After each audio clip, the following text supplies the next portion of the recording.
أستعيذ بالله من الشيطان الرجيم بسم الله الرحمن الرحيم.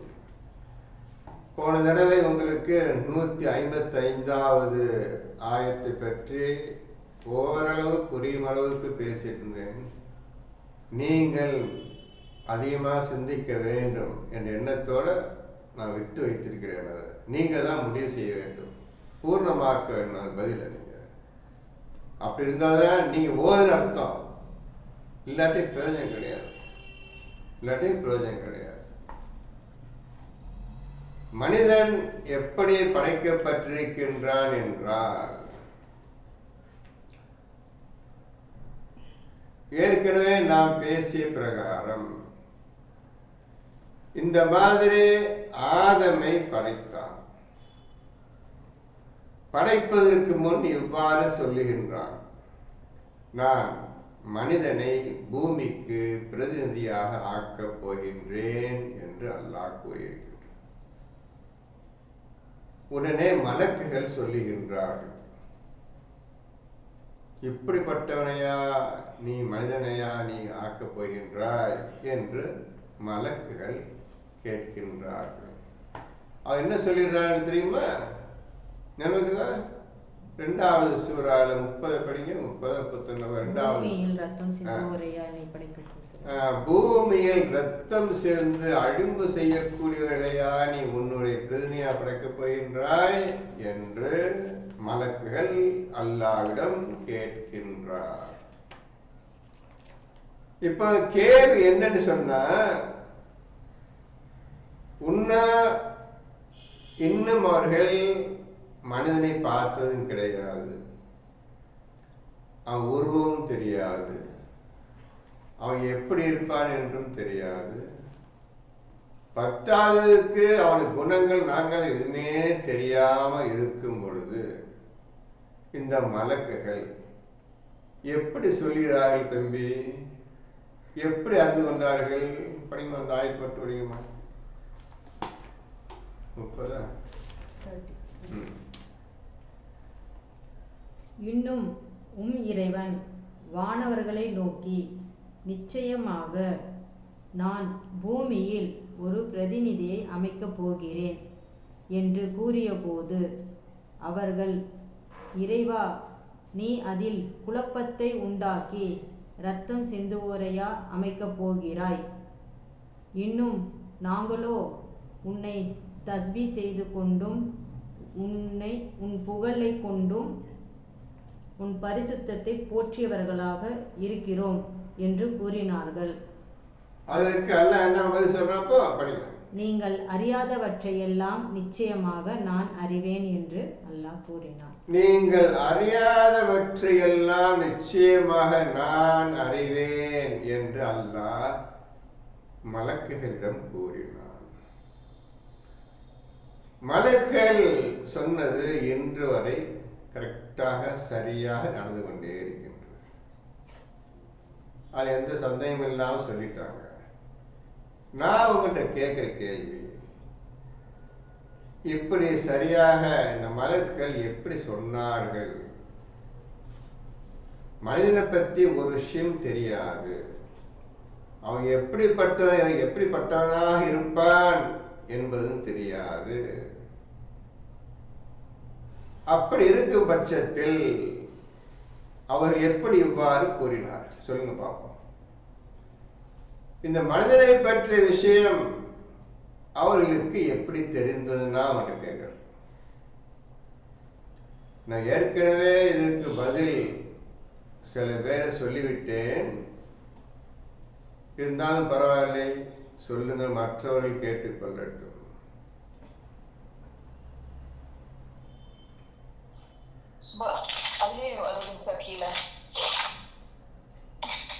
நீ தூயவன், நீ எங்களுக்கு கற்றுக் கொடுத்ததை தவிர எங்களுக்கு வேற அறிவு இல்லை. என்ன சொல்றீங்க? இறைவன் தான் அவங்களுக்கு அதையும் கற்றுக் கொடுத்திருக்கிறாங்க. எதை கற்றுக் கொடுத்தான்? இவங்க பூமியில ரத்தம் சிந்தி பண்ண போறாங்கிற விஷயமும், ஏன்னா அவங்க சொல்றாங்க நீ அறியாததெல்லாம் நான் அறிவேன்னு சொல்லி அல்லாஹ் சொல்லும்போது உடனே மலக்குமார்கள் பணிந்து அவனை புகழ்ந்து நீ தூயவன், நீ எங்களுக்கு கற்றுத்தந்ததை தவிர எங்களுக்கு வேறு அறிவு இல்லை அப்படின்னு சொல்லிடுறாங்க. சரி, இதான் அர்த்தம். நான் ஒரு விஷயத்தை படைக்க போறேன், அந்த மனிதன் இப்படிப்பட்டவனாக இருப்பான் என்று அல்லாஹ் சொல்லியதை அவர்கள் சொல்லி காட்டுகின்றார்கள். எல்லாரும் இதான் அல்லாஹ் சொல்லி கொடுத்தாலே தெரியாது. அதுக்கு பின்னர் தான் அல்லாஹ் நீங்கள் அறியாதவற்றை நிச்சயமாக நான் அறிவேன். இப்ப நீங்க சொல்லிய பிரகாரம் உலகம் என்னைக்கு ஆரம்பமானதோ, மனித குலம் என்று ஆரம்பம் ஆனதோ, அன்னையிலிருந்து இன்று வரை அல்லாஹ் சொல்லி கொடுத்ததை மலக்கள் பார்த்து கேட்டு அவர்களும் திருப்பி அதை சொல்லுகின்றார்கள். அது நடந்து கொண்டே வருகின்றது.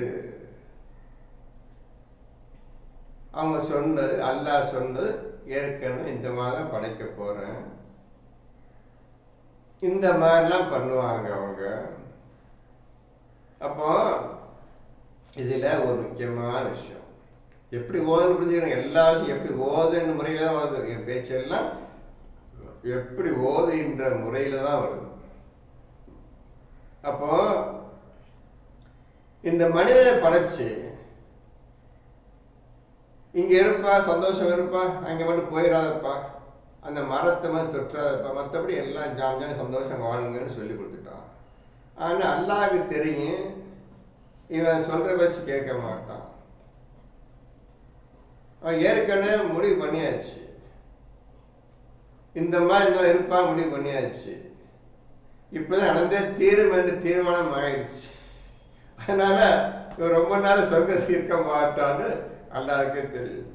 ஏதோ சொல்லி பார்ப்போம், ஆதமுக்கு இது பண்ணுங்க, ஆதமுக்கு அவர் மனைவிக்கும் சொல்லி பார்ப்போம், என்னதான் செய்யறாங்கன்னு பார்ப்போம். கடைசியில இதோட அல்லாஹ்வுடைய நாட்டம் என்ன நாட்டம்? நான் புதுசா சொல்ல கேட்டுங்க, நீ மரத்தை தொடணும், அதை தொடுவதனால் உண்டாகும் விளைவுகள், அதனால் ஏற்படும் துன்பங்கள், கஷ்டங்கள் நீ அனுபவித்தே தீரணும், நீ ஷைத்தான் பேச்சு கேட்டே தீரணும். இது அல்லாஹ்வுடைய நாட்டம், வெளியே சொல்லவில்லை. நான் சொல்றேன், இப்போ குறை கிடையாது, நீங்க சரியா தான் நீங்க யோசனை சொல்லணும். அந்த அளவு நீங்க குறை ஓதி இருக்கணும், அந்த அளவு ரொம்ப இருக்கணும். என்ன காரணத்திற்காக நீ மனிதனை பூமிக்கு பிரதிநிதியாக அமைத்தாய்? உனக்கு என்ன தேவை?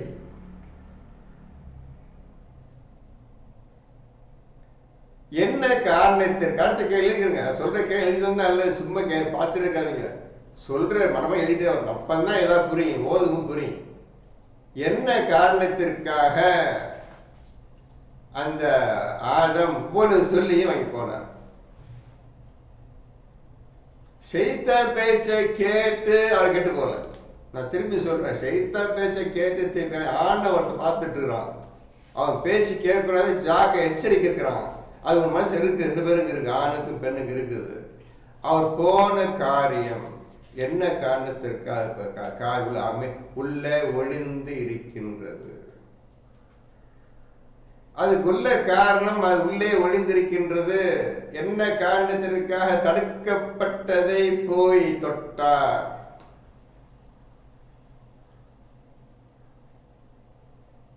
ரெண்டு பேரும் சேர்ந்து ஓடினாங்க. அல்லது பொண்டாட்டியாவது இந்தாப்பா என்னப்பா நீங்க ஓடுற நிறுத்தமா சொல்லிருக்கணும், அல்ல இந்த ஆளாவது பொண்டாட்டி சாப்பிட்டுருக்கணும். ரெண்டு பேரும் காமா போனாங்க. இவங்க ரெண்டு பேரும் போறது அல்ல பார்த்தான்ட்டு இருக்கிறான். ஏன்பா நான் தான் அவனுக்கு சொன்னேன்னு, ஏன்பா இங்க ஓடுறேன்னு தடுத்துருக்கலாம், தடுக்கல. அவன் எண்ணியதை நடந்தே தீர வேண்டும். அவன் என்ன என்ன என்ன என்ன காரியத்தை அவன் நினைத்தான்? அல்லாஹ் என்ன காரியத்தை நினைத்தான்?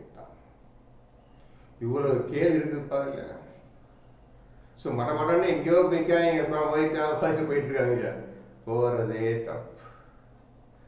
இப்போ இது அவ்வளவு புரிவதற்கு நீங்கள் வணக்கத்தை முழுமையாக மேற்கொண்டால்தான் எல்லாமே அறிந்து கொள்வீர்கள். இல்லாவிட்டால் மரணத்திற்கு அப்புறம், மௌத்துக்கு அப்புறம் என்ன கூலி கிடைக்குமோ சொல்ல முடியாது.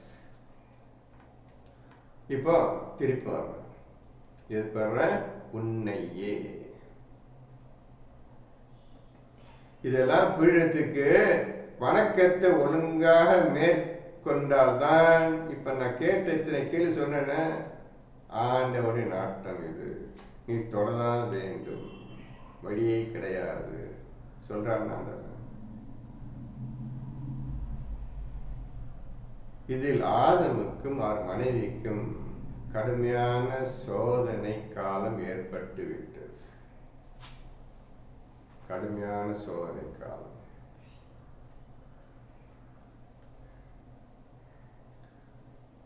இப்பொழுது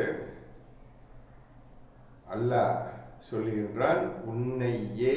இது செய்யறதுக்கு நீங்க மேலே சொன்ன 5 விஷயத்தை முதல் 3 வசனங்கள் சொல்லப்பட்ட 5ஐ முழுமையாக தேர்ந்தெடுக்க வேண்டும். அவனை பற்றி தெரிந்திருக்க வேண்டும். அப்படி தெரிந்தால்தான் நீ உன்னையே என்று சொல்லிவிட்டால் மற்ற எதுவும் கிடையாது. இந்த பூமியின் பக்கம் என்னுடைய முகம் திரும்பாது, கண்களை நீட்ட மாட்டேன், அவர் செய்யும் காரியத்தை நான் செய்ய மாட்டேன். நீ என்ன உத்தரவிடுகின்றையோ அதையே நோக்கி இருக்கின்றேன், அதையே நான் செய்து கொண்டிருக்கேன். உன்னையே. இது செய்வதற்கு நீங்கள் தகுதி உடையவர்களாக ஆக முடியுமா முடியாதா என்பதை நீங்களே தீர்மானித்துக் கொள்ளுங்கள்.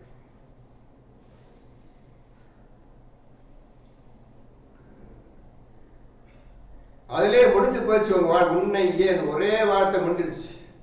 அதுல நீங்க தேர்ச்சி பெற்றால்தான், அதுல நீங்க டோட்டலா முழுமையாக நீங்க என்ன செய்யணும், அது தகுதி அடைந்தால்தான் நீங்க வணங்க முடியும். வணக்கம் என்னவென்று இன்று வரை தெரியாது. அதுவும் சொல்லிடுறேன். இந்த வணக்கம் எப்படிப்பட்டது என்றால் 24 மணி நேரம் வணக்கத்திலேயே இருக்கணும். அதில் சோர்வு அடையக்கூடாது என்று உங்களுக்கு பல பேர் சொல்லியிருக்கின்றேன். இருந்தாலும் மறந்திருப்பீர்கள். இப்பொழுது மறுபடியும் சொல்லுகின்றேன், எழுதிக் கொள்ளுங்கள். 21வது சூறாவில் 19 21ல 19 எடுங்க.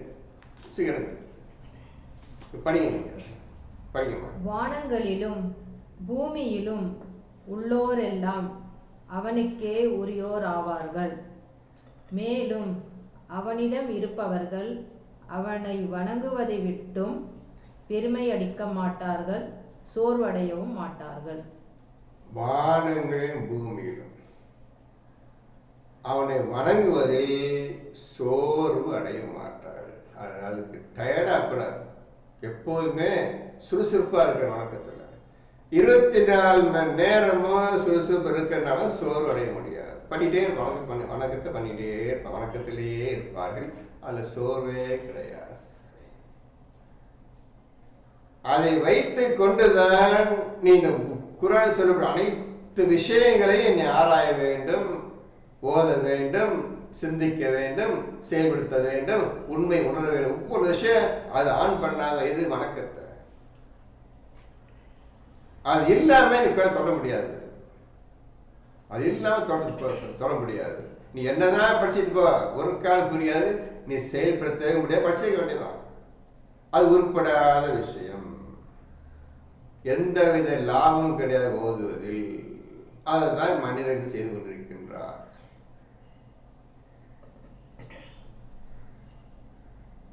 உனக்கு உயிர் வாழ வேண்டும் என்றால் உயிர் இருந்தே தீர வேண்டும். உயிர் இருந்தே தீர வேண்டும். எப்பொழுதும் உயிர் இருக்குன்னு இந்த உடல் எல்லாம் எப்போதுமே வேலை 24 மணி நேரமும் இந்த உடல் உறுப்புகள், உள்ளுறுப்புகளும் வெளியுறுப்புகளும் ஒழுங்காக வேலை செய்து கொண்டே இருக்கின்றன. அந்த உயிர் இருக்கிறவரையும் உயிர் இருக்கிறதுனால உயிருக்கு ஒன்று டைம்லெஸ் ஆயிடாது, சோர்வு ஆகாது. உன் உடம்பு தான் சோர்வு அடையும். உயிருக்கு சோர்வே கிடையாது, டயர்னஸே கிடையாது, உயிர் கிடையாது. நல்லா புரிஞ்சு சொல்றவங்க எழுதிக்குவாங்க. எழுதிக்கிறேன், டக்குனு எழுதிக்கிறேன். எழுதி அப்படிங்க தனியாக உட்காந்து சிந்திக்கணும். சும்மா கேட்டு உட்காந்து அத்தை போயிடும், வேஸ்ட். அது நீ கேட்குறது. எப்போதும் குரான் நோட்டு புக்கு கைமா இருக்கணும், நோட் புக்கும் பேனா இருக்கணும். அவன் தான் உட்படுவான். ஒரு சின்ன சின்ன விஷயத்தை எழுதிடுவான். அதில் ஆயிரக்கணக்கான விஷயங்கள் இருப்பான். இதான் போதை வர இல்லை. அடுத்த நாளைக்கு கேட்குறவன் பதில் சொல்ல முடியாது.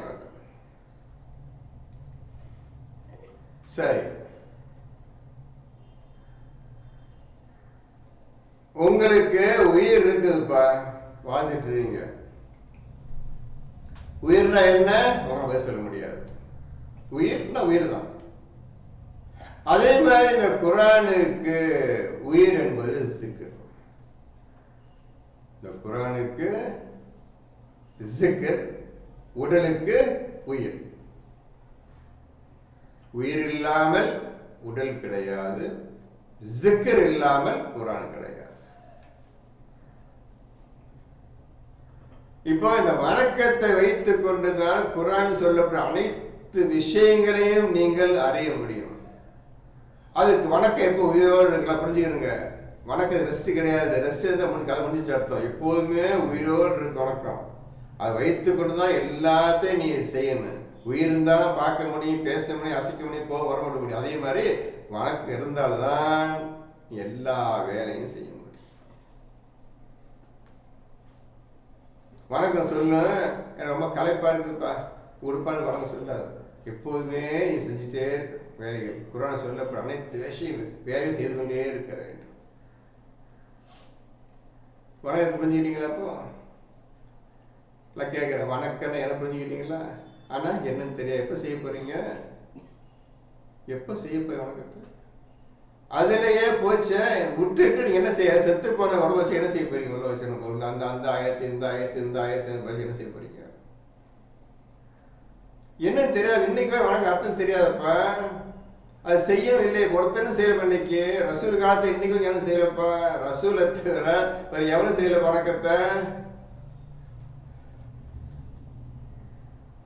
ரசூல் காலத்துல ரசூல் பேச்ச ஈமான் கொண்டு நம்பிக்கை கொண்டு வந்தவர்கள் யார் தெரியுமா? ரசூல் உண்மைதான் சொல்றாரு, சரியான விஷயம் சொல்றாருப்பா என்று நம்பி அப்பொழுது நடந்த வார்ஃபீல் சண்டை விஷயத்துல, யுத்தம், அந்த சண்டை விஷயத்தில் மட்டும் நாங்களும் உங்களோட சேர்ந்துக்கு நபியே, நாங்கள் உங்களை சேர்ந்து சண்டை போடுறோம், காஃபிரை எதிர்த்து நாங்களும் சண்டை போடுகிறோம் என்று அவர்கள் சேர்ந்து கொண்டார்களே, அவர்கள் மட்டும்தான் அல்லாஹ்வுக்கு உயிரே விடுறதுக்கு துணிஞ்சிட்டாங்க. ஈமான்னு பார்த்துக்கலாம். ரசூல் சொன்ன உண்மைதான். நல்லா புரிஞ்சுக்கிற தம்பி. எப்படி ஈமான் கொள்றது, எப்படி அவங்க வந்தாங்க பார்த்துக்கிறேன். அவங்க எல்லாம் எடுப்புல உயிர் கொடுக்க வந்தாங்க, உயிரை கொடுக்க வந்தாங்கப்பா. நான் ஈமான் கொண்டுட்டோம், எல்லாம் சாப்பிடத்தா, தண்ணித்தா, வீடத்தா அவன் கேட்கிறப்ப அவங்க, இதோ நான் ஒரு நல்ல விஷயத்தை மக்களுக்கு சொல்லுகின்றேன், அதை எதிர்த்து இந்த மக்காவில் வாழும் காஃபிர்கள் எல்லோரும் எனக்கு அடிக்க வந்துட்டாங்க, என்னோட சண்டை பொருள் யார் கூப்பிடும்போது இந்த உண்மையான இறைபக்தியால் வந்தாங்க. நான் உங்களை சேர்ந்து சண்டை போடுறோம், உங்களுக்காக உயிரை விட தயாராக இருக்கிறோம் வந்தாங்க. அவங்க செயல் எதையுமே இல்லை, அல்லாஹ்வுக்காக உயிரை விடணும்னு என்ற ஒரே எண்ணத்தை வந்தாங்க. புரிஞ்சுக்கோங்க, யாருன்னு புரிஞ்சுக்கோங்க, எப்பேற்பட்ட மனிதன் புரிஞ்சுக்கிறங்க. அவங்க கொண்டு வந்த ஈமான், அவங்களுடைய உறுதி, அவங்களுடைய வீரம் எல்லாரும் புரிஞ்சுக்கிறங்க. சண்டை வந்தாங்க, ஜெயிச்சாங்க, வெற்றி அடைந்தாங்க. அதுக்கு அப்புறம் அனைவரும் இறந்து விட்டார்கள். ரசூலுல்லாஹ் போட்ட சண்டையில எதெல்லாம் ஜெயிச்சாங்க ரசூல், அதற்கு பின்னர் அவர் அனைவரும் இறந்து விட்டார்கள். இது குர்ஆன் கிடையாது. நான் சொல்றோம், ஜிக்ரை கத்துக்கிட்டாதான்ப்பா நான் பேச முடியும், இல்ல முடியாதுப்பா. குர்ஆன்ல விஷயம் உள்ள இருக்குது, நான் சொன்னதுக்கு ஆதாரம் இருக்குது. ஆனா குர்ஆன் வெளிப்படையா சொல்லல. பத்ர் யுத்தம் முடிந்த பின்னர் அப்ப சில காலம் வாழ்ந்தவங்க இறந்து போயிட்டாங்க. யாரு? ரசூலா சேர்ந்து சண்டை போட்ட அனைவரும் ஜென்ரல் ஆர்டினரி மவுத். சாலிகான அமைதியான மரணம் அடைந்து விட்டார்கள் என்று நான் உங்களிடம் இப்போ சொல்லுகின்றேன். நீங்கள் சரி என்று கூறுகிறீர்களா, தவறு என்று தவறுன்னு ஆதாரத்தை காட்டுங்க. நான் சரி சொல்ல சரின்னா ஆதாரத்தை காட்டணும். நான் சொல்றது சரின்னு ஆதாரத்தை காட்டணும். நான் ஆதாரத்தோட பேசுகிறேன். ஜிக்கரை கொண்டு பேசுகிறேன். ஜிக்கர் என்ன தெரியாது எனக்கு. ஜிக்கர் அர்த்தம் சொல்ல முடியாது. உணரக்கூடிய விஷயம் ஜிக்கர். இவ்வளவு விஷயம் இருக்கு. இப்போ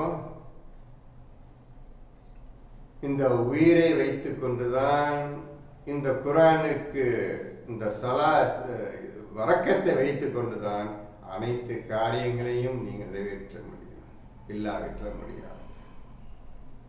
ஆக இன்னைக்கு வரையும் நம்ம டம்மியாக தான் உட்காந்துருக்கிறோம்.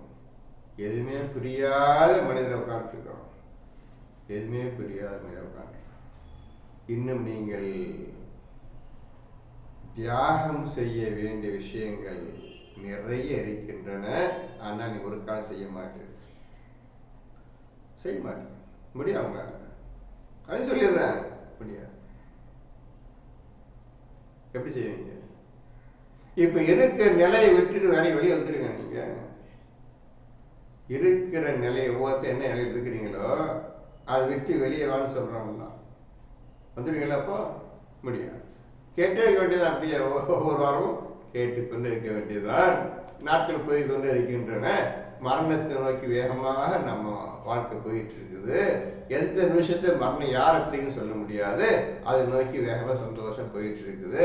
ஆக இப்படியே நபியே அவர் இப்படியே சென்று கொண்டு விட்டுவிடும் அவர்களே சந்தோஷம் வாழ்ந்துட்டே வரட்டும்னு நான் சொல்லிட்டேன். ஆனால் 1, 2, 3 பேர் இந்த கூட்டத்தில் இருக்கின்றீர்கள். மகத்தான தியாகம் செய்து இதற்காக பல கஷ்டங்களை அனுபவித்து இந்த குர்ஆன் தான் வேண்டும் என்று சொல்லக்கூடிய மனிதர்கள் இந்த நம்ம குரூப் இருக்கிறாங்க. அதை நான் மறுக்க முடியாது, சொல்லாம இருக்க முடியாது. அப்படிப்பட்ட இருக்கிறாங்க, அவங்க முன்னாடி இருக்கிறாங்க.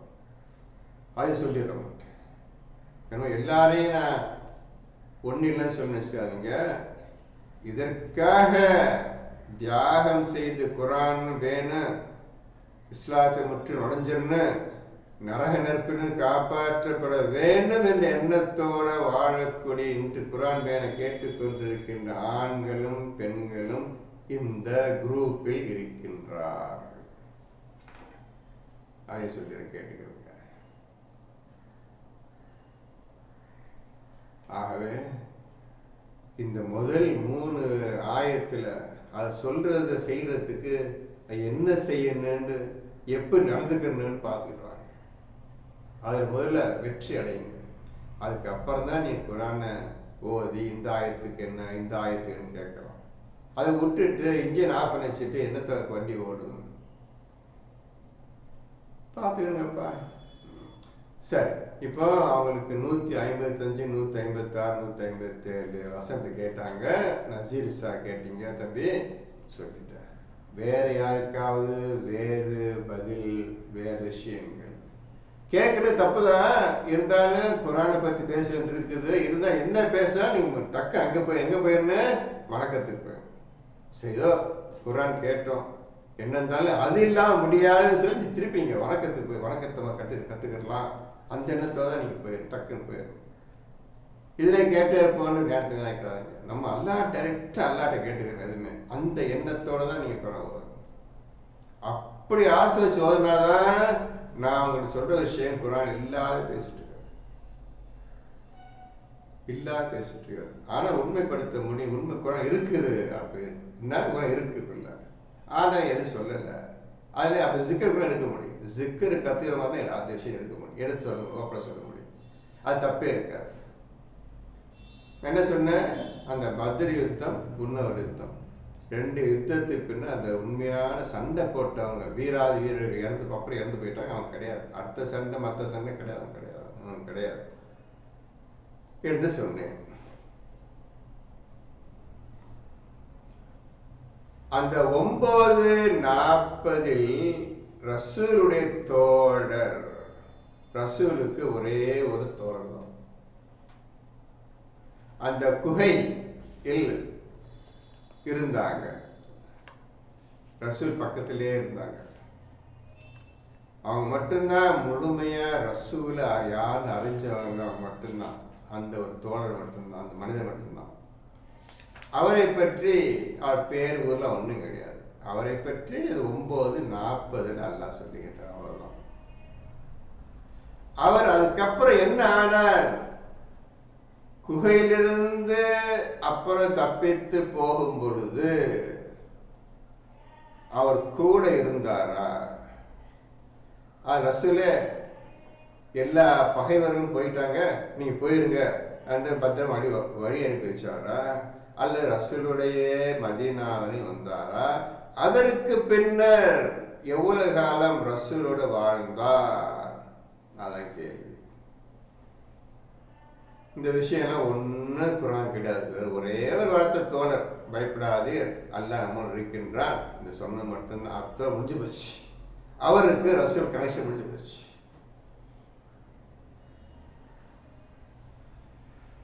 இவ்வளவு விஷயங்கள் இந்த குரானுக்கு எடுத்தாச்சு. அவருடைய சரித்திரத்தை முழுமை எடுத்தாச்சு. அந்த தோழருடைய சரித்திரத்தை முழுமை எடுத்தாச்சு.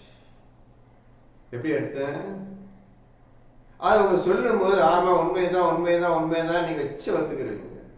ஒழுங்கா எடுத்து காட்டும் போது இந்த விஷயத்தை ஆயத்தை பாருங்க. இப்போ தோழர் விஷயத்தை பாருங்க.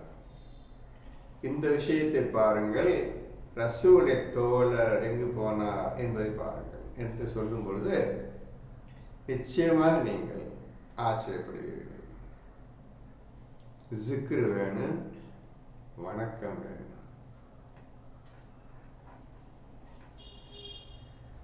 பார்த்தீங்களா? இந்த மாதிரி ஓதுங்கப்பா, இந்த மாதிரி ஓதுங்கம்மா. நிறைய ஓதன் இருக்குதுமா. நீங்கள்லாம் இது சொல்லிடுறேன், சொல்லிட்டே வர்றேன். ஏதோ ஆசிரியர் உண்மையாக ஆசிரியர் கேட்குறீங்க. வந்தவங்களை நான் விரட்டி விடக்கூடாது. அதாவது நூஹ் நபின்னு சொல்றாரு, நபி முஹம்மது சொல்றாங்க. வந்து கேட்டுவர்களே நான் விரட்டி விட முடியாது. விரட்டி விட்டா அன்றைக்கு நான் கேள்விக்கு பதில் சொல்லியாகவே. வந்தார்களே, ஏன் அவர்களுக்கு இன்னும் குரான் பயன் பண்ணவில்லை என்று கேட்பான். உன்னை கேட்டு வந்தார்கள், ஏன் அவர்களுக்கு நீ பதில் சொல்லவில்லை என் நிச்சயமாக அந்த விஷயத்துக்கு நான் பயந்துதான் உங்களுக்கு முடிஞ்சவரையும் சொல்லிக் கொடுத்துருக்கிறேன். கேட்டுக்கொள்ளுங்கள். உங்களுக்கு நல்ல விருப்பம் இருந்தா வேகம் ஓதுங்க. ஓதுறது இல்லை, இது வேணும் இது வேணும். உண்மையாளராக நீங்க இருக்கணும், தியாகம் செய்யக்கூடியவா இருக்கணும். ஹிஜ்ரத் செய்யாமல் நீ குரானை தொட முடியாது. ஹிஜ்ரத் செய்யாமல் ஒரு காலம் குரானை தொட முடியாது. அந்த ஹிஜ்ரத் ரெண்டு விஷயம் வந்து அல்லாஹ்வுக்காக போரிடணும், ஜெயிச்சு வரணும். அல்லாஹ்வுக்காக போர்ல உயிரை விடணும். இது ரெண்டு விஷயம் ஹிஜ்ரத். இந்த ரெண்டு விஷயத்த ஒன்னா செஞ்சிருக்கேன், நீ அல்லாஹ்வுக்காக செஞ்சிருக்கணும். அப்பதான் குரான் புரியும் உனக்கு. அல்லாஹ்வுடைய படைப்பை தான் நீங்க முதல்ல சிந்திக்கணும்ப்பா. அல்லாஹ்வுடைய படைப்பை சிந்திச்சாதான் உங்களுக்கு ஏதாவது புரிய ஒரு கால் புரியாதுப்பா. நீங்க அல்லாஹ்வையும் புரிஞ்சுக்கணும்னு, இந்த படைப்பு பத்தி புரிஞ்சுக்கணும்டா முதல்ல உங்களை பத்தி தான் புரிஞ்சுக்கணும். உங்களை பத்தி தான் புரிஞ்சுக்கணும். நீங்க எப்படி படைக்கப்பட்டீங்கன்னு விஷயம் புரியணும். ஒன்று விஷயத்தை உதாரணம் சொல்லிடுறப்ப உங்களுக்கு அதையாவது பார்த்துக்கிட்டு நம்மளும் ஒழுங்கா ஓதுன்னு ஆசைப்படுவாங்க. உங்களுக்கு உயிர் இருக்குதா இல்லையா? அவன் சொல்லுங்கப்பா, எல்லாம் சொல்லுங்க. உங்களுக்கு உயிர் இருக்குதா இல்லையா? உயிர் இந்த உடம்பு வாழ்றதுக்கு உயிர் மட்டும் போதும் இல்லை.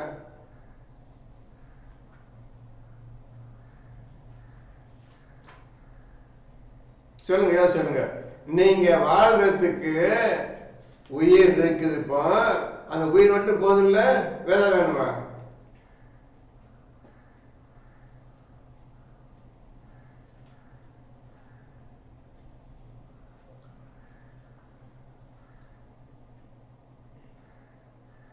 பதில் சொன்னா ஏதாவது தப்பா ஆயிருமான்னு யோசிக்கிறீங்களா? சொல்லுங்கம்மா, சொல்லுங்கப்பா தம்பி, தாய்மார்களே சொல்லுங்க. வேற ஏதாவது வேணும்னா, இந்த உடம்பு வாழ்றதுக்கு உயிர் அவசியம். உயிர் வந்துருச்சு, சந்தோஷம் வாழ்ந்துட்டு இருக்கிறீங்க. இந்த உயிரை தர ஏதாவது வேணுமான்னு கேட்டேன்.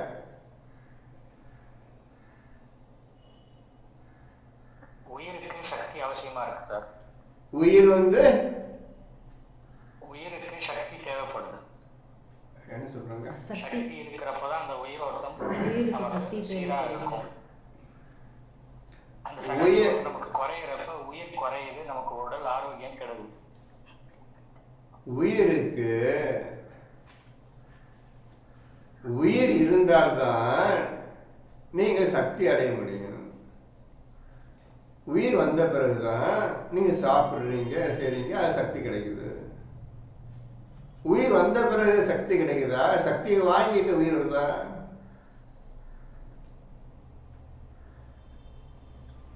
சக்தி வாய்ந்த உயிர் வரும். அப்ப சக்தின்னா என்ன?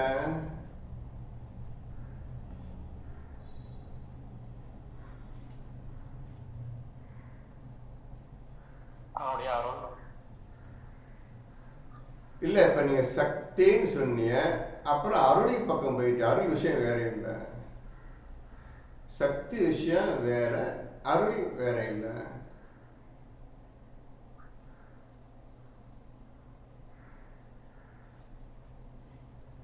யாவற்றின் மீது சக்தி படைத்தவன், ஆற்றல் உடையவன் படிச்சுக்கிறீங்க. அளவற்ற அருளால நிகழ்ச்சி அன்புடன் தனியாக படிச்சுக்கிறீங்க. அருளாலும் தனியாவது சக்தி மிக்கவன், யாவற்றின் மீது சக்தி மிக்கவன் படிச்சுக்கிறீங்க.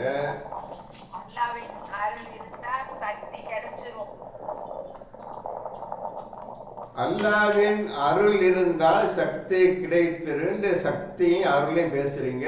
நான் உங்கள்கிட்ட கேட்டது, மனுஷன் வாழ்றதுக்கு உயிர் இருக்குது, இதை விட வேற வேணுமான்னு கேட்டேன். வாழ்றதுக்குன்னு கேட்டேன். உயிர் இருந்தா போதும், உடல் இருக்கு, சந்தோஷம் வாழ்ந்துருக்கீங்க. இந்த உயிரை விட மேன்மை வேற வேணுமான்னு கேட்குறேன் வாழ்றதுக்கு.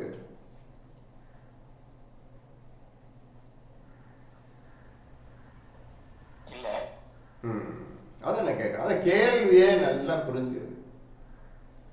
இந்த உயிரோடு இருக்கும்போது நீங்கள் வாழ்ந்துட்டுருங்கப்பா, பேசுறீங்க, போடுறீங்க, சாப்பிட்றீங்க, வர்றீங்க, போடுறீங்க.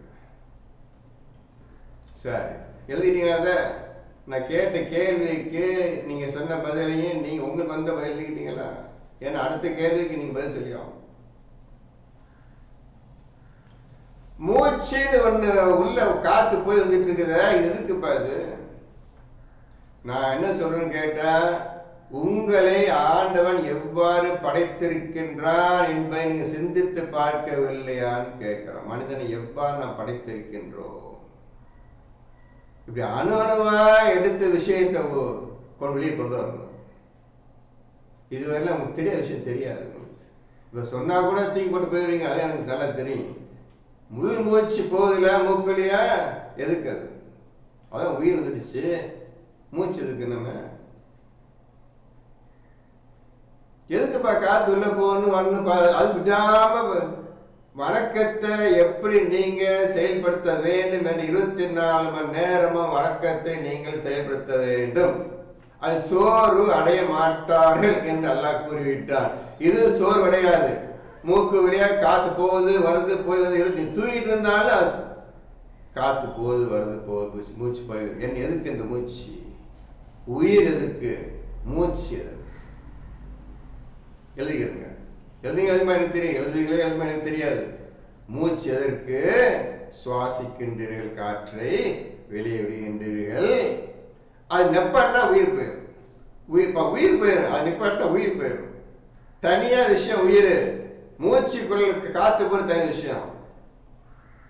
ஏன் ஆண்டே சொல்லிட்டான், நீங்க தான் உயிரோடு இருக்கிறீங்க, மூச்சுக்குள்ள போயிட்டு வந்துட்டு இருக்குது. ரெண்டும் தனித்தனியா விஷயம் சொல்லியாச்சு.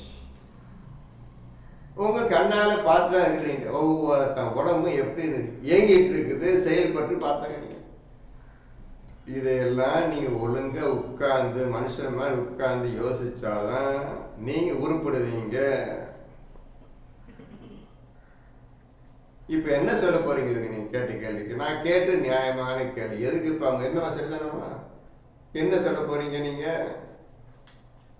மூச்சு எதுக்குப்பா? காற்று எதுக்குப்பா? அதான் உயிருக்குள்ள உட்காந்துருப்பா. திருப்பி காத்து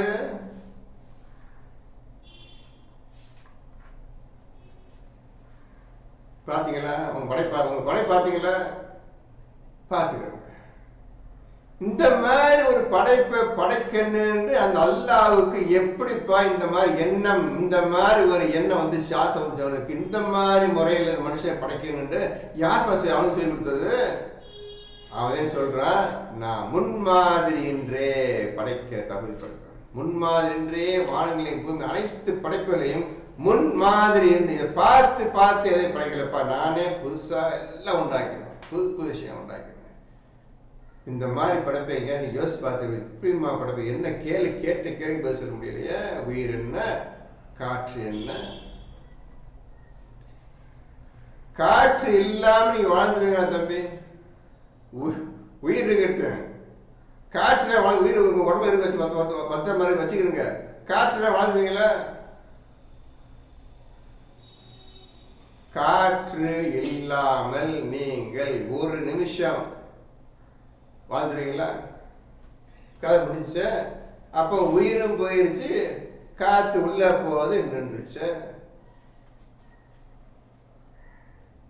அல்லாஹ், என்னப்பா சொல்றீங்க? இதப்பா குரான சிந்திக்கக்கூடிய முறையும் ஓதுகின்ற முறையும்ப்பா. இதுல ஜாதி மதம் சமயம் கிடையாது. இல்லை, ஒரு உண்மை விஷயத்தை அறிஞ்சுக்கிறதுக்காக இந்த புத்தகம் பா. இது இப்பா புரிஞ்சுங்கப்பா. இவ்வளவு கேள்விகள் இந்த புத்தகத்தை எந்த புத்தகம் சொல்லப்பா. எவனால சயின்டிஸ்ட் பெரிய சயின்டிஸ்ட் சொல்லி உட்காந்து உலகமா சொல்றேன். அப்ப கேள்வி வந்துட்டேன், உயிர்னா என்னடா, சுவாசிக்கிறதா என்ன கேள்வி வந்துட்டேன். கேளுங்க பார்ப்போம். பெரிய சயின்டிஸ்ட் சொல்லுவோம் போல கத்திடுறாங்களே, கேளுங்க பார்ப்போம், பதில் சொல்ல பார்ப்போம், கேளுங்களேன். சரி, அடுத்த கேள்வி. உயிர், காற்று, தண்ணீர். தண்ணீர் எல்லாம் வாழ்ந்து வேண்டி, தண்ணீர் இல்லை வாழ்ந்து வேண்டி கேட்குறேன். உன்னை தண்ணீருக்குள்ளேயே உள்ள மூளை அடிச்சா மூலமாக கதை முடிஞ்சிச்சு. கதை முடிஞ்சு எல்லாத்தையும். அவன் தண்ணியில் வெளியே எடுத்து வெளியே விட்டா நீ தண்ணீர்லாம் வாழ முடியாது. தண்ணி வேணும் உனக்கு. பூமியில் வாழ்றவனுக்கு தண்ணி வேணும், காற்று வேணும், உயிர் வேணும். ஆனா தண்ணியால நீ அளவுக்கு உள்ள போயிட்டு செத்து போயிடுற. ஆனா தண்ணி இல்லாம நீ வாழ முடியாது.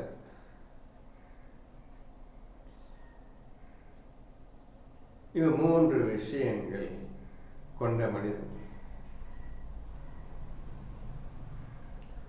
இதையெல்லாம் தள்ளிவிட்டு உங்கள் உயிர் நரம்பை விட சமீபமாக நான் இருக்கின்றேன். இப்ப பதில் சொல்லுவோம். இப்ப பதில் சொல்லுவோம்.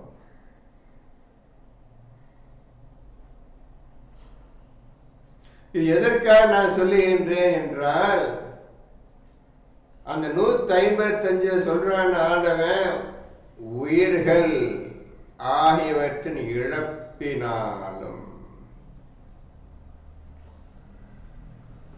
நல்ல விஷயத்தை புரிஞ்சுக்கிறங்க. நான் சொல்ற விஷயத்தை ஒழுங்கா கவனம் வச்சுக்கிறங்க. ஓர் அச்சத்தாலும் பசியாலும் பொருள்கள் உயிர்கள், அந்த உயிர்கள் இழப்பினாலும் சோதனை செய்வோம். இப்போ நான் சொன்ன உயிரையும் காற்றையும் தண்ணீர் வாட்டர் இந்த 3ஐயும் கொண்டு வாங்க. இது 3 உங்க வாழ்றதுக்கு உள்ள விஷயம். உணவும் தேவைதான். உணவு இல்லாம ஒரு 4-5 நாள் இருக்கு, அப்ப அவனுக்கு முடிஞ்சிடும், அதுவும் தேவைதான். இதையெல்லாம் நீக்கிட்டு அதுக்கு முன்னால நாம் பக்கத்து இருக்கிறோம்பான்னு வந்து உட்கார்றான் இறைவன். சொல்ற எழுதிக்கிட்டா அல்லது நீங்க எழுத மாட்டீங்க, நல்லா தெரியும் எனக்கு. எல்லாத்தையும் ஒதுக்கிட்டு நாம பக்கத்தை போயிட்டு நிரம்பை விட சமீபமாக இருக்கிறேன் என்று அல்லாஹ்வுடைய வாக்கு மனிதனுக்கு. இப்ப ஏதோ அர்த்தம் கண்டுபிடிக்க முடியுதா?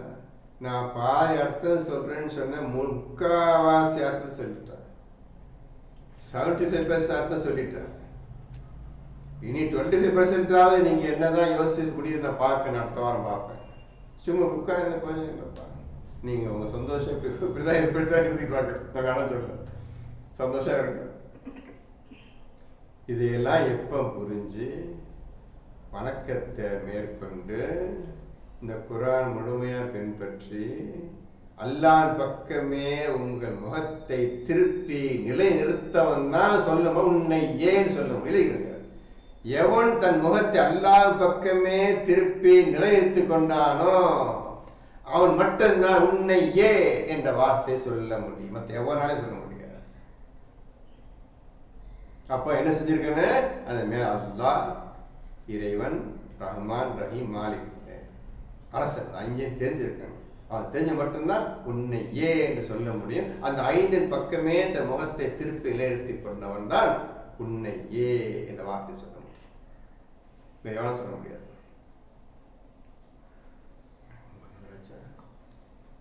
இப்ப சொல்லுங்க, உங்களை சொல்லிட்டேன்,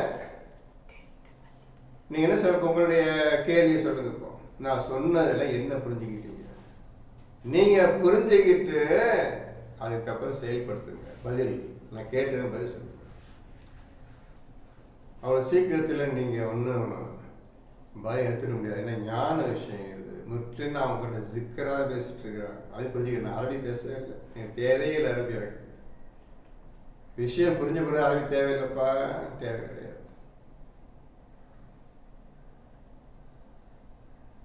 கரும்பு ஜூஸ் புழிஞ்சி ஜூஸ் எடுத்த பிறகு சக்கை எதுக்குன்னு அதில் தான் ஜூஸை விட்டு வச்சுருவான். அதை முறுக்கி புழிஞ்சு எடுத்து கரும்பு ஜூஸ் கிளாஸ் ஃபுல்லாக வந்த பிறகு நான் என்ன இருக்குது, இதுதான் அரபி மொழி. அதை தூக்கி போட்டு இப்போ சிக்கர் எடுத்து இந்த கிளாஸ் உள்ள சிக்கர். இப்போ எனக்கு இந்த கரும்பு சக்கை எதுக்கு இந்த அரபி மொழி எனக்கு தேவையில்லையா? இப்போ அரபி மொழி படிச்சுட்டா அவங்க சொல்லிட்டு உங்களுக்கு நீங்கள் அரபி வச்சு உங்களுக்காக படிச்சு உங்களுக்காக படிச்சு காட்டுறேன். எப்படி ஓதுன்னு புரிஞ்சுக்க முதல்ல. இப்படி இருந்தாதான் நீ காரியத்தை திறமையா ஒழுங்கா செயல்படுத்த முடியும். இதை தான் வாட்ச் பண்றான். ஒரு ஆயத்தை ஓதுனா நீ அது எவ்வளவு ஈடுபாடு காட்டிருக்கிறேன்னு தான் ஆனவன் பார்க்கறான். 10:61 பிரகாரம் படி. உங்களை 24 பார்த்துக்கிறான்ப்பா. உங்களை பலத்த விஷயம் சொல்லிட்டேன். உயிர் 1, காற்று 1, தண்ணீர் 3, உணவு 4, இப்படியே போகுதுப்பா மனுஷனுடைய படைப்பு வாழ்றதுக்கு. அது தனியாக போயிட்டு இருக்குதுப்பா. வணக்கம் 24 வணக்கம் பண்ணணுப்பா. அது அப்படியே நிற்குதுப்பா, தொடாமல் நின்று ஆன் பண்ணாமல் நிற்குது. அது என்னன்னு தெரியாமல் அப்படியே தூசி பிடிச்சி கிடக்குதுப்பா அந்த வணக்க விஷயம். இப்போ படித்து படிங்க நீங்கள் 10:61 உங்களுக்கு எப்படியெல்லாம் அவன் வாட்ச் பண்ணுறேன்னு பாருங்க. நீங்கள் எந்த நிலைமையில் இருந்தாலும் இப்போ ஃபர்ஸ்ட் நீங்கள் எந்த நிலைமையில் இருக்கீங்க. இப்போ இன்னைக்குள்ள நிலைமை ஒன்றும் தெரியாத நிலைமையில குர்ஆன் வச்சு ஓய்வு உட்காந்துக்கிறீங்க. எதை முதல்ல செய்யணுமோ அது தெரியல, எதை ஆரம்பம் செய்யணுமோ அதுவும் தெரியல. ஆரம்பத்தெல்லாம் விட்டு நடுவில் வந்துட்டீங்க, முடிவுக்கு வந்துட்டீங்க. இப்போ நீங்கள் அந்த நிலைமை இப்போ நீங்கள் இருக்கிறீங்க. நீங்கள் எந்த நிலைமையில் இருந்தாலும் இப்போ அந்த மாதிரி நிலைமை இருந்துக்கு தான் குர்ஆனை எடுத்து வந்து ஓதுன்னு தெரிஞ்சுக்கணும்னு ஆசையோடு உட்காந்துக்கிறீங்கப்பா. நீங்கள் எல்லாரும் வந்துட்டீங்கப்பா. இப்போ வந்த பிறகுதான்ப்பா அவங்க வாட்ச் பண்ணுறான். அல்ல அவங்கள கூர்ந்து கவனிக்கிறான்ப்பா. நீங்கள் எந்த நிலைமையில் இருந்தாலும் குர்ஆனில் இருந்து நீங்கள் எதை ஓதினாலும்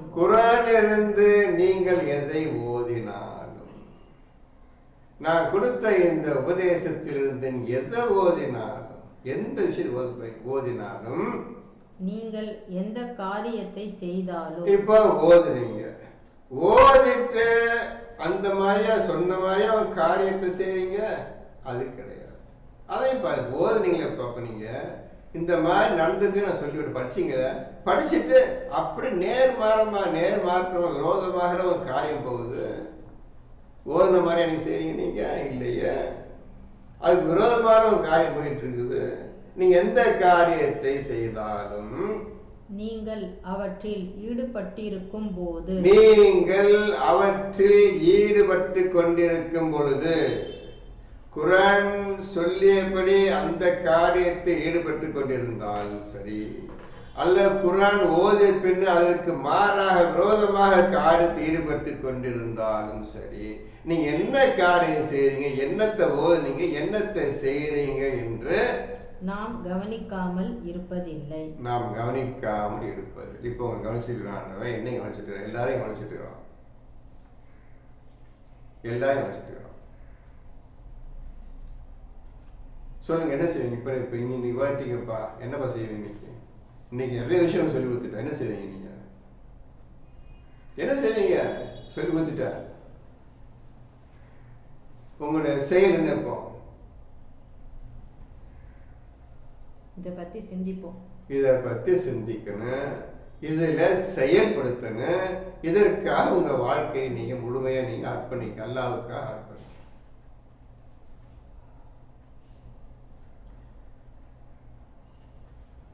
நீங்க கௌசர் என்று ஒரு வார்த்தை இருக்கு, கௌசர். அது நான் இப்ப சொல்ல போறதில்லை, அது சாதாரண விஷயமும் கிடையாது. 108வது சூறாவா, 108வது சாப்டர், சின்ன சாப்டர் தான். 108 இன்னா அல்தைனா கல் கௌசர், நிச்சயமாக நான் உமக்கு கௌசரை கொடுத்திருக்கின்றோம். என்ன சொல்ல போறீங்கப்பா? இதுக்கு முந்தி பார்த்தீங்க 257 சலவாத்தை இவர்களுக்கு கொடுப்போம். நாங்கள் அல்லாஹ்வுக்கே உரியவர்கள், நாங்கள் அல்லாஹ்விடமே திரும்பி செல்வோம் என்று கூறியதற்காக அவர்களுக்கு சலவாத்தை கொடுத்து, ரஹமத்தையும் கொடுத்து, வழியையும் காட்டினோம் என்று 102, 157 பார்த்தோம். இப்போ 108ல் இன்னா நிச்சயமா ஆத்தைனா கொடுத்திருக்கின்றோம், கல் கௌசர், நிச்சயமாக கௌசரை நாம் உமக்கு அருளியுள்ளோம், கொடுத்துள்ளோம். வச்சுக்கிறேன். என்னன்னு நீங்களும் தெரியாது, அது என்னன்னு பார்க்கவும் இல்லை, தொடவும் இல்லை, போற போக்க வேறமா போயிட்டு இருக்குது. இதான் நான் எப்படி சொல்றேன் உங்களுக்கு. கௌசர் அர்த்தம் தெரியுமா? எனக்கு தெரியாது. தெரியாத விஷயத்தை எப்படி திட்டம் தெரிவிக்கிறது? ஃபஸல்லி லிரப்பிக வன்ஹர் இன்ன ஷானியக வல் அப்தர். அதுக்கு தப்பு தப்பா டிரான்ஸ்லேஷன் எழுதியிருப்பாருங்க, விட்டுருங்க. இப்போ பேசுறதுனா கௌசர்னு ஒரு விஷயம் இருக்குது. அது அடைந்தால்தான், அல்லாஹ்விடமிருந்து அதை வாங்கினால்தான், அனைத்தையும் வாங்கியே தீர வேண்டும். அதை வாங்கின பிறகுதான் உன்னுடைய இஸ்லாமிய வாழ்க்கை வேகமாக சீர்பெற்று அழகான முறையில் உங்களுக்கு மேன்மை தரும். கௌசர் வாங்கினாலும். இந்த கௌசர் என்றால் என்ன? கௌசர் என்றால் என்ன? எல்லாவற்றிற்கும் தெளிவான அர்த்தம். நாங்கள் இந்த குர்ஆனில் ஒவ்வொரு விஷயத்தையும் தெளிவாக விளக்கியுள்ளோம். ஒரு வார்த்தை இருக்கு, ஆன வார்த்தை, அதை நம்பினதுக்குள்ள கூலி என்ன பிரச்சனை இல்லாமல் எல்லாமே அழகான முறையில் சாதாரண போயிட்டு இருக்கு. விஷயம் கஷ்டம் இல்லாமல் போயிட்டு இருக்கு. நீங்க சொல்ற என்ன செய்ய போறீங்க? ஒன்று எதுவும் தெரியாத. அதுக்கு காரணம் நீங்க செய்ய வேண்டிய காரியம் என்ன? வணக்கம் செய்ய, நாபுது ஐயாக்க நாபுது, உன்னையே நாங்கள் வணங்குகிறோம் சொல்லி சொல்லி கொடுத்தான். அது சொல்லிட்டே இருக்கிறாங்க. உன்னையே நான் வணங்குகிறோம், உன்னையே சொல்லிட்டே இருக்கிறாங்க. 1400 வருஷம் சொல்லிட்டு இருக்காங்க. சொல்லிட்டு இருக்கு. அது என்ன லாபம்? அதை செஞ்சு காட்டுப்பான்னு சொல்றான். அது கூட புரிஞ்சுக்கிறது எந்த அறிவு? அதான் ஆரம்பத்திலே சொன்னவங்களுக்கு, இந்த கூட்டத்துக்கு அல்லாஹ் என்னன்னு தெரியாது, ரசூலையும் தெரியாது, குர்ஆனையும் தெரியாதுப்பா. இது மூன்றுமே விவரமே விளங்காத மக்களாக இருக்குங்க இஸ்லாமியர்கள்ப்பா. இவங்க தான்ப்பா முஸ்லீம்கள். இது மூன்றுமே என்னவென்றே தெரியாதவர்கள் தான் தன் இஸ்லாமியர்கள், தன் முஸ்லிம்கள் என்று சொல்லிக் கொள்ளக்கூடிய இந்த ஷியா கூட்டத்தினரும் சுன்னி கூட்டத்தினரும் உலகத்தில் மக்கள் அனைவரும் இதான்ப்பா அவங்கள பற்றி பேசுறவங்க தெரியும். அவங்க ஒன்றுமே தெரியாது. அவங்க வாழ்க்கை முடிஞ்சு போச்சு, எதுவுமே தெரியாது. அப்படி நீங்க ஆயிடாதீங்க. சரி, சொல்லுங்க நசீர். வேற யாராவது என்ன டெஸ்ட் பேசுங்க. இப்ப சோதனை பத்தி வேற யாராவது சொல்லுமா?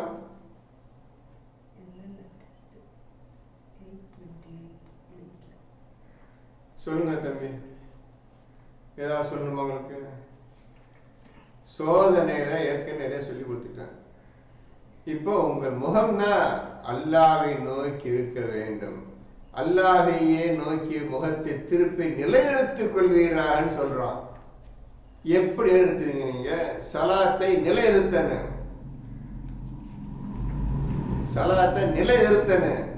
வணக்கத்தை செய்யணும், வணங்கணும். வணக்கத்தை செய்ய முடியாது, வணங்க வேண்டும். வணக்கத்தை செய்யப்படும் சொல்லாதீங்க. நான் வணக்கத்தை செய்யப்படும் சொல்லாதீங்க. வணங்குகிறேன், அல்லாஹ்வை வணங்குகிறேன். இப்பதான் நீ பேசுறேன். சலாத்தை நிலைநிறுத்துகிறேன். சலாத்தை நிலைநிறுத்தணும் தம்பி. அந்த வார்த்தை தான் நீ கவனிக்கணும். சலாத் என்ற விஷயத்தை நிலைநிறுத்தி ஜக்காத்தையும் கொடுக்க வேண்டும். இப்போ நீங்க படிச்சுக்கிறீங்க, உங்கள் முகத்தை அவன் பக்கமே திருப்பி நிலைப்படுத்திக் கொள்ளுங்கள்னு படிச்சிருக்கிறீங்க. சரியா தம்பி? 7ல் 29, 7ல் 29 படிச்சுக்கிறீங்க. 7ல் 29 எடுங்கம்மா.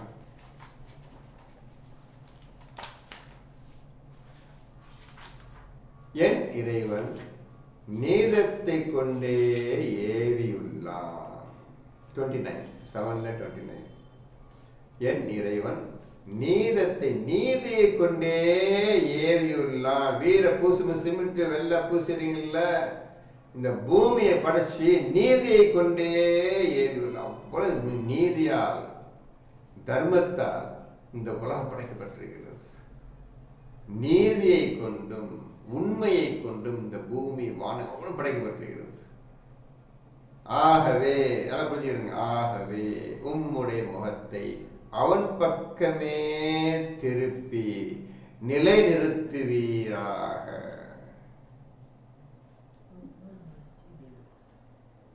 புரிஞ்சுக்கிட்டீங்களா? அவன் பக்கமே திருப்பி நிலைநிறுத்துவீராகன்னு சொல்லிட்டா. அப்படி சொன்னா கூட ஒரு முகம்னு சொல்லி அப்படி சொன்னா கூட நிலைநிறுத்த முடியாது, செய்ய முடியாது.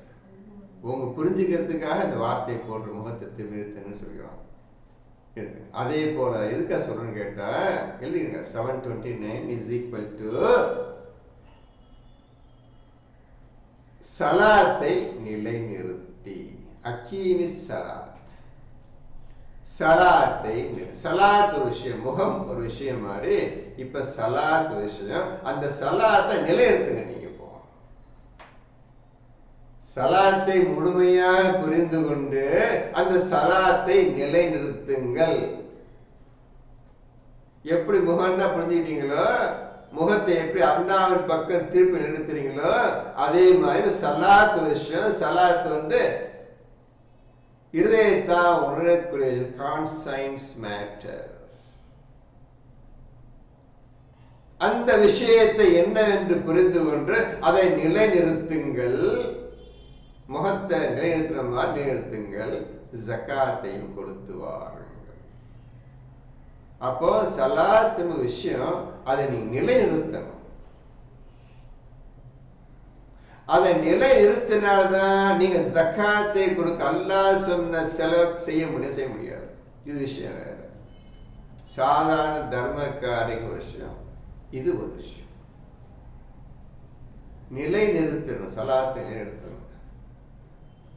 வணக்கத்தை நிலைநிறுத்த தேவையில்லை. நீ வணக்கத்திலே இருக்க. இப்போ வணக்கத்தை எப்படி உயிர் இருக்குதோ அதே மாதிரி வணக்கத்தை அந்த ஸ்டேஜ் அந்த விதத்தில் வணக்கத்தை கொண்டாந்து பண்ணி எப்படி உயிர் போச்சுன்னா உடம்பு போச்சோ நீ வணக்க நிப்பாட்டினா உங்களுக்கு கதை முடிஞ்சிச்சு, உன் கதை முடிஞ்சிச்சு, நீ அது உடைய முடியாது. அது அர்த்தம். வணக்கம் போச்சுன்னா உயிர் போன உயிரோட மோசம் நிலம்தான். எப்போது வணக்கத்திலே இருக்கணும், எப்போது சலாத் நிலைநிறுத்தணும். ரெண்டு தனித்தனி விஷயம். சலாத் ஒரு தனி விஷயம், வணக்கம் என்பது தனி பாடம், அது தனி விஷயம். துவா பிரார்த்தனை பண்ணீங்களா, துவான்னா பிரார்த்தனை, அது தனி விஷயம். இது மூன்று வெவ்வேறு விஷயங்கள். இந்த மூன்று தனித்தனி பாடம், தனித்தனி நேரம், தனித்தனி வரம்புகள், தனித்தனி அந்தஸ்துகள். ஒவ்வொன்றுக்கும் நீ ஒரு தகுதி, இதுக்கு ஒரு தகுதி இருக்குது, அதுக்கு ஒரு தகுதி இருக்குது, அது தகுதி இருக்குது. இந்த தகுதி அடைஞ்சிருக்க வேண்டும் ஒவ்வொன்று செய்யறதுக்கு. புரிஞ்சதோ? சரி, உங்களுக்கு அடுத்த வாரம் பேசும்பொழுது பிஜினில்லாஹ் அல்லாஹ் அனுமதி கொண்டு பேசும் பொழுது இன்னைக்கு பேசுனது பூரா ஏதாவது நீங்க ஒழுங்கான முறை பதில் சொல்ல வேண்டும்.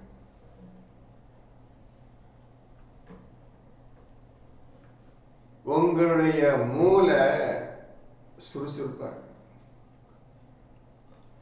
அதற்கு உண்டான வழியை முதலில் தயார்படுத்திக் கொள்ளுங்க.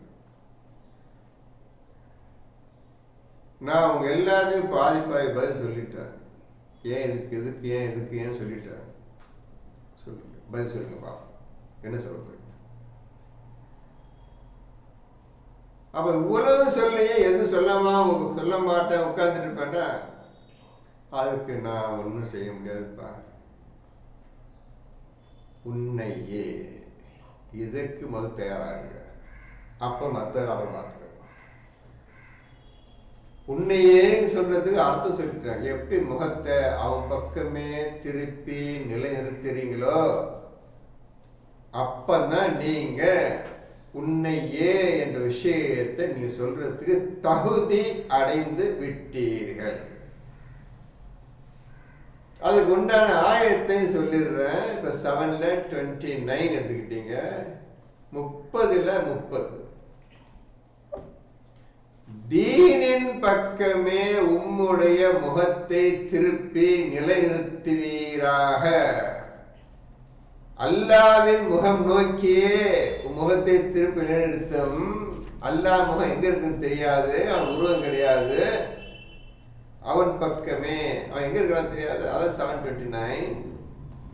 30:30ல உம்முடைய முகத்தை தீனின் பக்கமே திருப்பி நிலை நிறுத்துவீராக.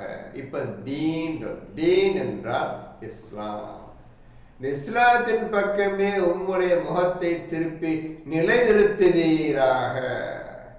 எதப்பா நிறுத்துவார்? மூஞ்சி முகத்தை அல்லாஹ் பக்கம் திருப்ப சொல்றான், உன் முகத்தை தீன் பக்கம் திருப்ப சொல்றான், சலாத்தை நிலை நிறுத்த சொல்றான், வணக்கத்திலேயே நீ கிடக்கணும்னு சொல்றான். எதை செய்வீங்க? எதுக்கு? அர்த்தம் புரியாத நிலையில் நீங்கள் இருக்கும் பொழுது நீங்க எதையும் செய்ய முடியாது. இப்படியாக நீங்க குர்ஆனை ஓத வேண்டும்.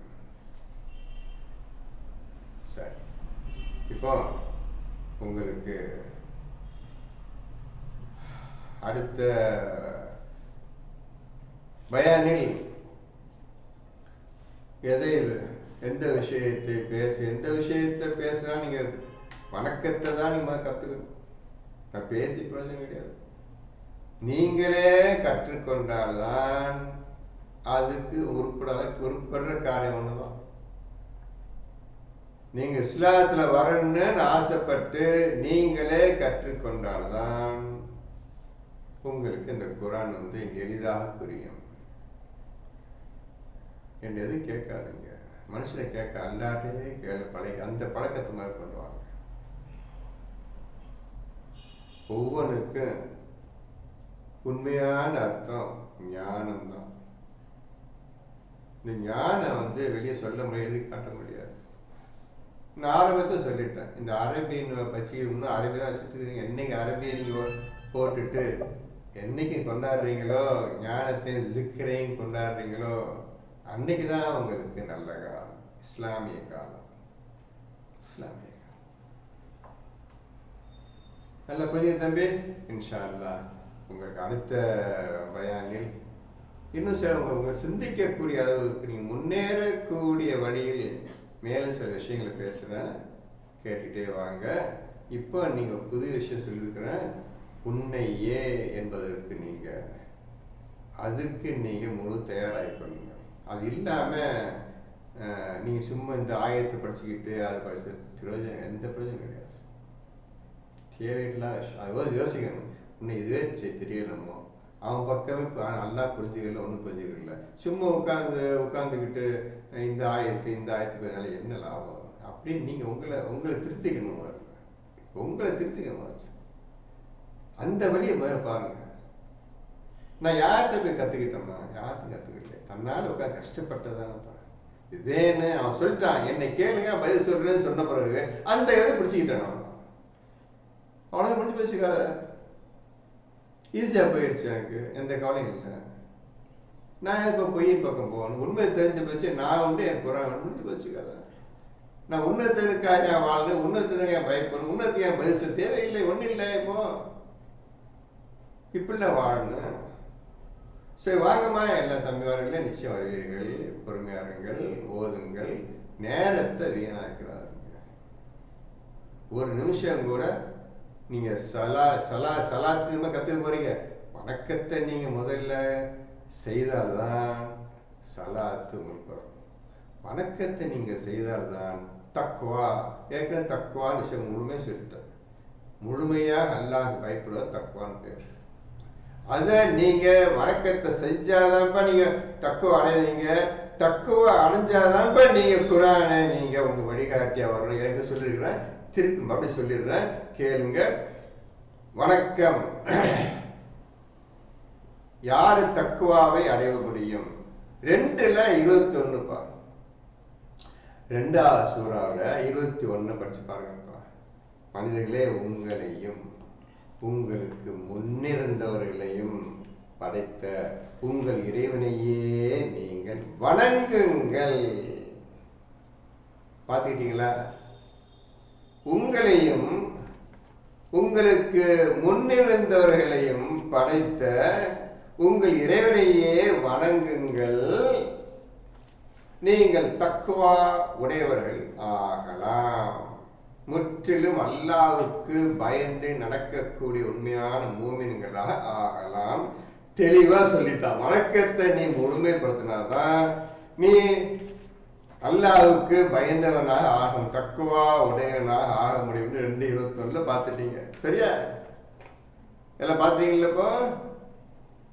இப்போ அல்லாஹ் சொல்லிட்டான்பா எப்படி நீங்க தக்குவா உடையவன் ஆகுன்னு சொல்லிட்டான்பா. இந்த தக்குவாவை நீங்கள் அடைந்த பின்னர் தான் இந்த குர்ஆன் ஒரு வழிகாட்டி.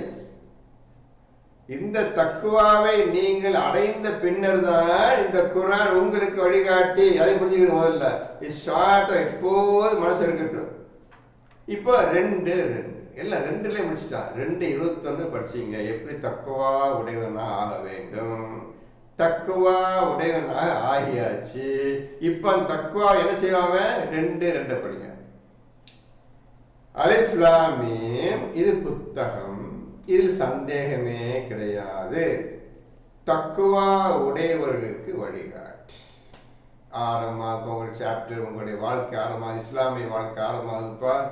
தக்குவா உடையவர்களுக்கு வழிகாட்டின்னு இருக்குதா இல்லையா? 2 எழுதிய முதல்ல எப்படி தக்குவா உடையவர்கள் ஆகுது. 2:21 படி நீங்க அல்லாஹ்வை வணங்கினால் தக்குவா உடையவர்களாகலாம். இப்போ எப்படி குர்ஆன் புரியும்? தக்குவாவை நீ அடைந்து விட்டால் உங்களுக்கு இது வழிகாட்டி என்று 2:2 பார்த்துட்டேன். இனிமேல் ஒவ்வொன்றா எழுதிக்கிறங்க. மிச்சம் இன்ஷா அல்லாஹ் அடுத்த ஞாயிற்றுக்கிழமை பிஸ்மில்லாஹ் ஹஸ்புனல்லாஹ் பார்ப்போம்.